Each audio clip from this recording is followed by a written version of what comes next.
Hello again, fight fans. I am Jason Burgos for Sherdog.com, and I'm joined by one of the true influencers in this MMA game of ours. When much of the sport was hamstrung by this global pandemic, under his leadership, the LFA was still able to put on 13 events from July through December this year, and replenish much of the youth talent pool in both the UFC and Bellator throughout 2020. And he is here to talk about this very difficult year in fight promotion, and that is the CEO of Legacy Fighting Alliance himself, Ed Soares. Ed, thank you so much for the time today. Man, thank you for the great intro, man. I'm almost embarrassed. My pleasure. All deserved and well-deserved accolades. Now, I have so many questions, so many things I'm curious to learn about in this year in 2020 promotion. So walk me through the steps of how you and your team were able to get back on your feet, start putting on shows again. When this whole pandemic started, the promotion had to cancel the March event, 2 events in April. It wasn't until July when you guys were able to get rolling again. When you did it, and you did it with real consistency. You returned faster than Bellator, only a couple of weeks after one championship. Now, Sioux Falls was the original location for LFA 86, and then it ended up being the location for LFA 84 all the way to 91. Was the Sanford Pentagon always the planned place early on when you were blueprinting this? How long did the process take to blueprint it adequately for testing, all that kind of stuff? And how closely did you guys watch what the UFC was doing and other leagues were their approaches to all this stuff? Well, I remember when this whole pandemic thing happened, I was on a call with Dana, and I was always saying, "Hey, bro, I support you. Kick open the door, and I'm going to come in right behind you." And that's kind of what we did. Having great partners like UFC Fight Pass, and having great leaders in our industry like Dana and the UFC to go out there and get these shows going. The reason we went to Sioux Falls and worked with the Sanford Pentagon was basically because of Sanford Health. Sanford Health is an incredible company. They own the Pentagon. They own a lot of the They own a lot of the things over there. But they're also a great medical facilitator. They're like a huge medical care company, healthcare company. So they made a lot of sense to do it there, because when the first thing we had to think about when we came back is the safety of the fighters and the staff and everything like that. Yeah. And a lot of the problems that were happening is that in the beginning, when the pandemic first happened, the rapid tests, they weren't really as they weren't believing those. So then you had to, there was a lot of other things that you had to take into consideration, like how many days earlier do the athletes have to get there to be able to get the results back, all these sorts of things. And for us, it just made sense because Sanford Health has laboratories there. They own the venue. They've worked with us in the past. They're great partners. And to be honest with you, between our staff putting a protocol together, the South Dakota Athletic Commission and following the guidelines as much as we could, as financially possible as the UFC, that's what we did. And we went in there and we did a residency with them, and we popped out 8 shows in a matter of 10 weeks. And it worked out very well. And like I said, our team, every single person on our team just put in extra efforts to make this work, because it was something that not too many people were doing. And unfortunately, a lot of these companies, a lot of these MMA promotions, their biggest source of revenue is ticket revenue. Yeah. And fortunately for us, we have a distribution deal digitally on the digital platform of UFC Fight Pass, and we're on linear television all over the world. So fortunately, we have licensing revenue, and that was what enabled us to be able to continue to do the shows. So I'm very fortunate to have great partners like the UFC, and I'm just happy we were able to pull it off. Our staff busted their ass to be able to pull off these shows, and I think we did a hell of a job. I mean, when I look at our stats, I mean, we're the company that did the second most mixed martial arts events in the United States. was us. Bellator, I think they did a few more events, but that was including the international events they Yeah, did. yeah. But with us, we did domestically. We were the company that did the second most amount of shows in the U.S. last year. So very proud of that, and very proud of the achievements that we did. Being able to send so many people up and all of that. And I'm glad you brought up Sanford Health because that was where I was kind of going next. I'm curious on how costly testing is for the organization because it wasn't an expense you ever had to deal with in years past. Obviously, can't give me specifics, dollar amounts, stuff like that. But what was the process like to work with them and set up a deal with them for something that's extremely important right now during this kind of time of promotion with testing? And also, if you could like compare the cost of testing to like say another element of putting on events like maybe TV production or TV setting up the sets. Oh yeah. What could you compare it to? I mean, obviously, it's a huge added expense. There's so many other things that were expensive. For instance, like people don't even take into consideration. With the COVID protocol at the time, we were giving everybody their own individual rooms. Most of the time, people share rooms. So when you think of the double amount of rooms, sometimes people had to travel in early. Just so many things. They could only have one corner. There were so many different things, and financially, like you said, the costs were crazy. And you have to take into consideration we're not making any of the ticket revenue money. So it was less revenue coming in with expenses. But you know what? With our sponsors and with our partners and our television distribution, we were able to sharpen our pencils and figure out a way to do it. And I got to tell you, man, I'm very proud of what the LFA did as a company this year. I couldn't be prouder, and I'm really excited about 2021. 2021 is going to be a huge year for us, and we're going to go through a huge growth spurt. I feel that last year we really got our traction. We really separated ourselves from the rest of the pack, and I do feel that in the United States, it's UFC, Bellator, and the UFC and LFA. I mean, those are the top three events. Nobody else is doing events. Nobody. Now, going back to the idea of what you mentioned about Dana kicking in the door and you following behind him, like I mentioned before, you started before Bellator, and like you mentioned, you did more shows here in the U.S. than Bellator. Almost at the same time, like I mentioned, like PFL Combate Americas didn't even get going after the pandemic started in 2020, which is damn impressive because I would guess LFA doesn't have quite the similar maybe like investment influx of cash as some of these other companies are getting. So because LFA and the UFC have a close relationship with promotions, promoting events, being on the Fight Pass, and LFA talent having like that direct line to the UFC. Was, UFC, Dana White and his team, talk to me about how helpful they were. Was it like on an advice level, their influence maybe with, local state governments? How helpful were they? Because they stand to benefit if LFA is putting on shows. Of course. I mean, they helped us with guidelines and helped us.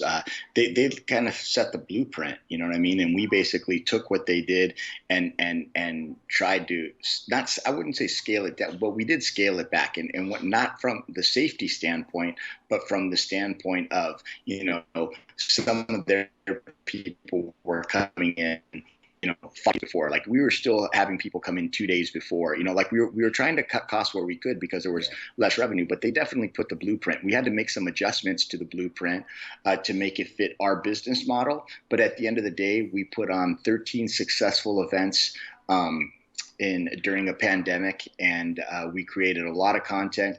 Last year, we sent 48 people to the UFC, and we sent 14 people to Bellator. Yeah. So at the end of the day, I mean, that was a huge. I mean, I felt that last year we got a lot of traction. We really separated ourselves from the pack, and the proof is in the pudding. Look at what we produce. And not only the guys that are going there. I think probably about 30% of the UFC's roster now is LFA alumni. Yeah. And when I look at what they've accomplished when they got there, it's not like they just got there. Yeah. I'm talking. look at what our guys have accomplished. Yeah. You got from the Dominic Reyes to the Jimmy Flick to Mackenzie Dern to all these people that have been developed there. It's very I'm very grateful and have a lot of gratitude and very proud of what we've accomplished. And like I said to you the last time we spoke, pound for pound, man, we're the best on the we're the best event on the planet. I mean, pound for pound, nobody does what we do with the amount of people that we have, and it also has to do with the partners that we have, from our sponsors to our distribution partners. Being with the UFC Fight Passes was the best move we've ever made. I mean, the only regret I have is I wish we would have did it earlier. Going to that, because that's where I was going to go next, this partnership you have with Fight Pass and closer relationship you have with the UFC, because when the TV deal, I think, was with Access TV ended, a lot of people were surprised. Like, what are they doing? Like, this is a great product. Why are they switching it up? Would you say that, as unfortunate as that was, it really worked out for the best? Would you say, especially saying because of the TV deal you have with Fight Pass and not being so heavy in terms of needing revenue from ticket sales, would this have worked out for you guys if you were still on Access and not on UFC Fight Pass and have this relationship with the UFC so closely? I don't know. I don't know if it would affect it. It's a little bit different. The biggest difference now is that we control our own production.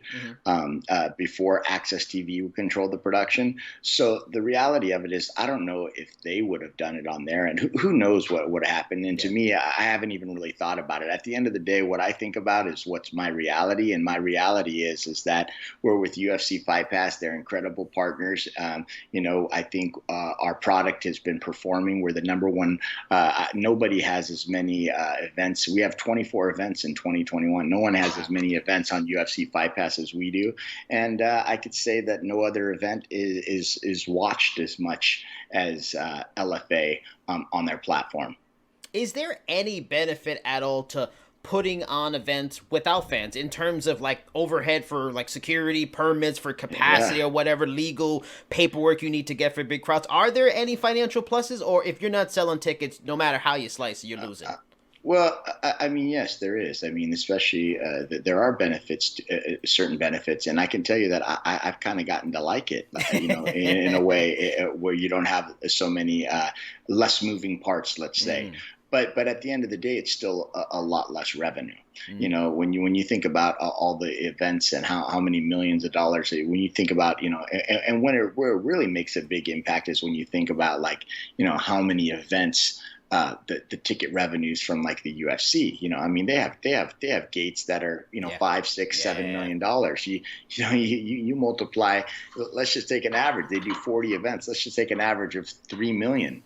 Or whatever it is. If you take an average of 2 million and it's 45 events, that's $90 million in revenue.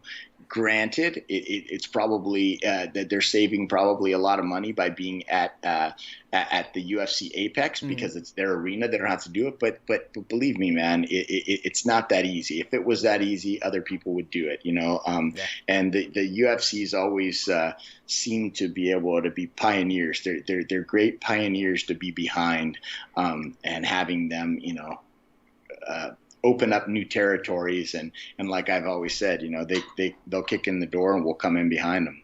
Now, going back to the idea of how important LFA is in this country, in the industry in general, this has been a big year in terms of like solidifying. LFA has probably like as the number one organization in terms of sending talent to these major promotions like the UFC Bellator. You mentioned earlier, 62 fighters went to both of those promotions in 2020 alone. Dealing with COVID, positive tests, UFC mined a lot of LFA guys. For lack of a better comparison, I feel like LFA has become like the NCAA Division I of MMA, the highest level of preparation for this big spotlight in the next level. How much pride do you take in solidifying that unique space in the industry, and has the strategy, made LFA long-term that much more viable an organization as there is in the entire industry? I think so. I mean, and this is not something that we just started saying. I mean, you could go back to my interviews when I was with RFA, and I was saying that was our goal, that we wanted to be the NCAA of mixed martial arts. And I do feel that we're the Division I NCAA of our sport.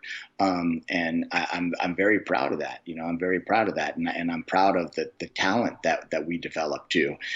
There's a reason why. There's a reason why the UFC and Bellator signing these athletes because they go out there and perform. I mean, I don't know the stats off the top of my head, but I got to tell you that just about every card, one of our alumni is winning the fight of the night, and there's been nights where all three of all four, all three of the bonuses have been to LFA alumni. So. And I feel that we've proven ourselves time and time again that the people that are the fighters, the athletes that are winning fights on our event are battle tested and they're proven. So they know that when the lights and camera go on and they face a tough opponent, they're not going to break. And that's what our athletes do. And that's what I'm proud of, that it's our retention rate there. Not only are our guys and girls getting there, not only are our athletes getting there, but they're making a difference there. And that's what really makes me proud. And like I said, I feel like every athlete that goes through the LFA, I almost feel it's like a fraternity or something. Like you're with us till the end. We're your biggest fans, and we're always rooting for you. And even when I deal with other managers and deal with other things, it's like there's no other organization on the planet that's more fighter friendly than the LFA. I mean, our goal is to see fighters' success. Like, we're not here to trap anybody. We're here to build you up. Like, we're here to build you up. And if you want to choose to go to Bellator, great. If you want to go to UFC, great. If you want to go to ONE, great. We even had ONE championship. Their featherweight champ was an alumni of ours this year. So that's what I'm saying. So for us, we just want to help these guys further their career. LFA 100 is right around the corner. It is a damn shame. Like, this might not happen in front of fans, unfortunately. Do you have any special plans for the event? Maybe like a triple header title fight? And when you hear LFA 100, what are the thoughts that come to mind? I just can't believe it's LFA 100. It's what I can't believe. But as far as LFA 100, that's been in the talks for a few months now. So we're that will actually be in February, and the details will be coming up. But we've got some great things planned for that night, and very honored and very blessed to be, at LFA 100, to think about that, in January of 2017, we had LFA 1, and here we are in, February of 2021 at LFA 100. It makes me very proud of what we've been able to accomplish. Can we get some taste, some hint of what there might be? Is it going to be something so unique we really don't see too much at MMA events kind of thing? No, I don't think it's just going to be, we're going to do the best of our ability to try to give the fans an incredible show. We're hoping to have a few title fights, a bunch of great things, a bunch of new talent, and just what we do. People can always tune into the LFA. They know one thing: they're going to see great fights. Our fights. Our fights are always good. It's very rare that you get a snoozer. Our guys and girls that compete in the LFA know that this is their stage and this is their moment to perform and to show people what they have. You got guys like Alex Pereira, who had that incredible knockout. You've got girls like Lupe, who's our new strawweight champion. You've got Vanessa Demopoulos, who had an incredible, triumph. You've got just so many things. You've had, and even down to our last event, it was like so great to see, the fights that we've had. The last fight of our last fight of 2020 was a title fight that was just absolutely incredible. Yeah. It was, Maicon Mendoza, and that was an incredible fight. So, like I said, yes, we do what we do, but it's also the athletes going out there and really taking advantage of that moment. It's their moment to perform, and they do. Will this pandemic change how LFA puts on events and approaches content after it's over? Will you ponder just like doing kind of what you've done, like a bunch of events at one venue with fans or whatever, but just those kind of things and just pop them out in a month kind of thing? Has it changed how you produce digital content and how you see it as a revenue source? Has this thing forever changed how LFA approaches business? Oh, of course it does. I think not only just the LFA, I think every industry and every business on the planet had to change and adapt Yeah. to these circumstances. So I think that if you didn't adapt and change your ways and think outside the box, I think you're going to get stuck in the water. You're just going to be stuck in the mud because you have to think that way. And these types of situations, I mean, I feel horrible for what happened to the world, all the sadness of all the deaths and all the what this virus created and how many people are going through a financial hardship. But at the end of the day, you got to get tough and bite down on that mouthpiece and keep going. You know what I mean? To me, that's what separates the men from the boys, and that's what we did. And I'm very grateful. So yes, a lot of the things that we've adapted, we've noticed things. I mean, in a perfect world, I would love one day to have my own little Apex center to where I could just be doing things there. I definitely see the benefit of that now, more so than what I did before, because when we're out there, being the traveling circus, going to 20 to 24 shows all over the country, it gets to be a lot more. And I've seen the simplicity of doing it at one spot, having everything there, so there is a lot of pros and cons. Now, I can't say that I absolutely love. I don't mind it, but there's something to be said when you've got an arena filled with people, fans cheering. There's nothing better, it's a little weird, sometimes it could be weird. I'm used to it now because we've done 13 of them.